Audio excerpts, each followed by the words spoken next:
Hello mga my friends! Human na gyud ang atong pagserbisyo sa atong Ginoo o karon ako si Judas Iscariote, ang traidor nga apostoles. So ikatulo na ni naho nga pagka-Judas o ikaapat na tanan nga nahimo kong pagka-apostoles. So mao ning atong kaganapan karon nga Domingo Palm Sunday.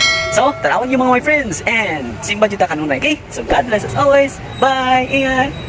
Jerusalem ang Ginoo, kahit ang Sion ang imong Diyos, sa harap ni David.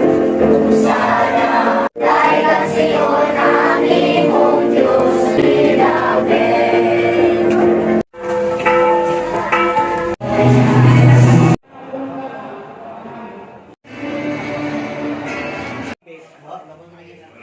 Baik, bahasa yang paling Ginong Jesucristo.